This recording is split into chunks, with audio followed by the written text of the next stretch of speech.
Welcome back to the Newport Gulls pregame show here on the NECBL Broadcast Network. It is time for the Broadcasters Roundtable. Darren Zaslow with you here, joined alongside the voice of the Mystic Schooners, Jack Ulmer, and Newport Gulls field reporter, Dave Peck. Jack, I'm going to start with you. This is a Mystic team that just grabbed their first win of the season last night, a 4-3 victory over Plymouth. What did you see from the Schooners in that ball game?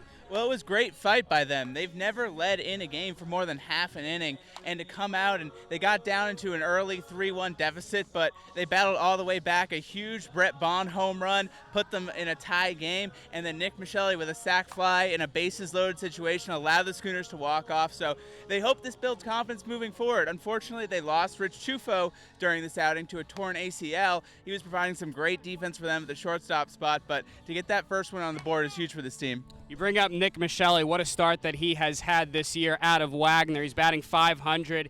He's 8 for 16. How important has he been to the Schooners lineup? Oh, he's fantastic out of that leadoff spot. Anytime you have a guy who you feel like can get consistently on base out of that number one spot is huge, and he's just creating so many opportunities, not only for himself but for other players to advance him and score runs. Also for Mystic here, 3 of their first 4 games have been decided by 1 run. And Jack, do you feel like those games could have gone either way? Definitely. I mean, that first game was an 8-7 loss against Plymouth. Mystic took a 8-0 deficit early on, but came all the way back to make it an 8-7 game. Unable to complete the comeback, but games like that really build your confidence. You know that you can put runs on the board. Obviously, they lost to Ocean State, and some of these games were easily decided by that 1 run, so they feel like they're in every game they play, and hopefully that confidence carries over. Dave, both of these teams are 1-3 heading into tonight's contest. For Newport right now, they're hitting .164 as a club. That's the second worst in the NECBL. Offensively, what have you seen from them? I've been seeing a lot of late and count situations for some of our guys.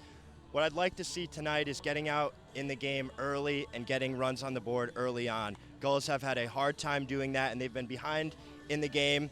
Other teams have been able to score on them early. I'd like to see them push the envelope a little bit and play a little more aggressively, especially on the base pass. And again, this team did defeat Upper Valley a few nights ago. Looking at that game, is that a game that you think Newport should try and replicate as this season goes on? Yeah, it was an all-around good game. They got a lot of production from their interior guys in the lineup, like we talked about in the broadcast. And, they're guys that have been playing well. Cameron Meisner doing a great job of kind of facilitating that offense. And their bullpen, really, is what gave them the lead, going 4 innings, giving up no runs. So they really had a complete game there. It'd be nice to replicate that here tonight. Tonight's contest, very interesting. Mystic eliminated Newport last year in the 2016 Southern Division Championship Series. Dave, do you think that adds a little extra something here to tonight's ball game? Yeah, certainly. And these guys are pretty close. It's about a 45-minute ride from Mystic to Newport, so it definitely adds a little bit. There are a lot of new faces, so I don't know how many returners are still going to be feeling that sting from losing. But, the organization, they kind of take the burden from the guys of last year.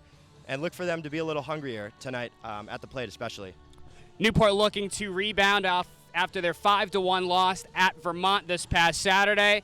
Mystic trying to grab their second win of the season after a 4-3 win over Plymouth last night. Should be a fantastic ball game here on Newport Gulls Scholarship Night. It's the Gulls and the Schooners. First pitch set for 6:35. The Newport Gulls pregame show continues next.